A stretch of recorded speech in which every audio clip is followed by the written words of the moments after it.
ನೀರ ಮೇಲಣ ಗುಳ್ಳೆ ಮಾನವ ಜನುಮ. ಇದು ಇಂದಿನ ಕಬೀರವಾಣಿಯ ಶೀರ್ಷಿಕೆ. ಪಾನಿ ಕೇರ ಬುದ್ಬುದ ಊಸ್ ಮಾನಸ್ ಕಿ ಜಾತಿ, ದೇಖತ್ ಹಿ छिप ಜಾಯೇಗಾ ಜೂ ತಾರಾ ಪರಭಾತಿ.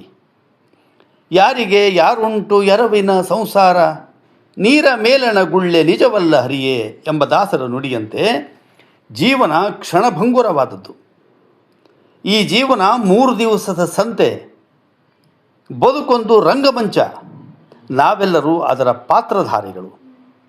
ನಮ್ಮ ಪಾತ್ರ ಮುಗಿದ ಬಳಿಕ ನಮ್ಮ ಬದುಕಿನ ನಾಟಕಕ್ಕೆ ತೆರೆ ಬೀಳುವುದು ನಿಶ್ಚಿತ.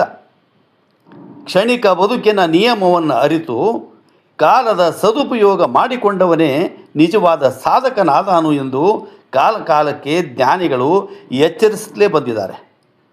ಸಮಯ ವ್ಯರ್ಥ ಕಳೆಯದೆ ಅದರ ಸದುಪಯೋಗ ಬಹಳ ಮುಖ್ಯ. ಈಗ ಮಾಡಬೇಕಾದ ಕೆಲಸವನ್ನು ನಂತರ ಮಾಡಿದರಾಯಿತು, ನಾಳೆ ಮಾಡಿದರಾಯಿತು ಎಂದು ಮುಂದಕ್ಕೆ ಹಾಕುವುದು ಖಂಡಿತವಾಗಿಯೂ ಸರಿಯಲ್ಲ. ಕಳೆದು ಹೋದ ಹೊತ್ತು ಮುತ್ತು ಕೊಟ್ಟರೂ ಬಾರದು. ಪ್ರತಿಯೊಂದು ಕ್ಷಣವೂ ಸಹ ನಮಗೆ ದೊರೆತ ಅಪೂರ್ವ ಅವಕಾಶ ಎಂದು ತಿಳಿದು ಸತ್ಕರ್ಮಗಳಿಗಾಗಿ ಅದನ್ನು ಬಳಸಿದಾಗ ಮಹಾನ್ ಸಾಧನೆಗೆ ಕಾರಣವಾದೀತು. ಈ ಹಿನ್ನೆಲೆಯೊಳಗೆ ಸಂತ ಕಬೀರ್ ಹೇಳ್ತಾರೆ, ನೀರ ಮೇಲಣ ಗುಳ್ಳೆ ಎಂದದಿ ಮಾನವ ಜನುಮವಿದು. ನೀರ ಮೇಲಣ ಗುಳ್ಳೆ ಎಂದದಿ ಮಾನವ ಜನುಮವಿದು, ಹಗಲಿನ ತಾರೆಯ ತರಹ ನೋಡುತ್ತಲೇ ಕರಗುವುದು, ನೋಡುತ್ತಲೇ ಕರಗುವುದು.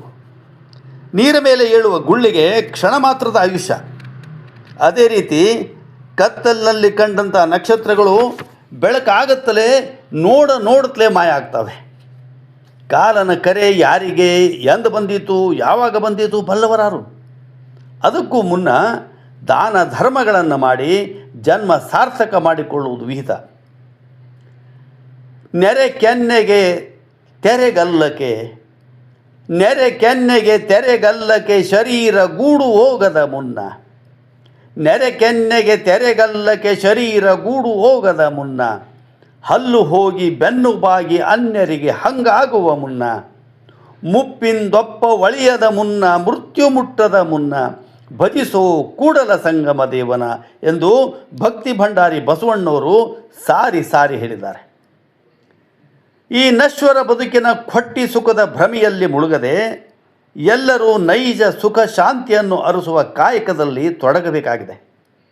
ಕಾಲರಾಯ ಸಂಸಾರವೆಂಬ ಹುಲ್ಲನ್ನು ತಿನ್ನಲಿಕ್ಕೆಂದೇ ತನ್ನ ತೊಡೆಯ ಮೇಲೆ ಅದನ್ನು ಇಟ್ಟುಕೊಂಡಿದ್ದಾನೆ. ಯಾರ ಸರದಿ ಯಾವಾಗ ಬರುತ್ತದೋ ಬಲ್ಲವರಾರು. ಹಾಗಾಗಿ ಸಮಯ ಮಿಂಚಿ ಹೋಗುವ ಮುನ್ನ ಎಚ್ಚೆತ್ತು ಸತ್ಕರ್ಮಗಳಿಗೆ ತನು ಮನಗಳನ್ನು ಸಜ್ಜುಗೊಳಿಸಬೇಕಾಗಿದೆ. ಕಮಲ ಪತ್ರದ ಮೇಲೆ ಬಿದ್ದ ನೀರ ಹನಿಯು, ಕಮಲ ಪತ್ರದ ಮೇಲೆ ಬಿದ್ದ ನೀರ ಹನಿಯು ಮೈ ಮರೆತು ಕ್ಷಣಕಾಲ ನಿಲ್ಲುವುದು ಮುತ್ತಿನಂತೆ. ಕಮಲ ಪತ್ರದ ಮೇಲೆ ಬಿದ್ದ ನೀರ ಹನಿಯು ಮೈ ಮರೆತು ಕ್ಷಣಕಾಲ ನಿಲ್ಲುವುದು ಮುತ್ತಿನಂತೆ.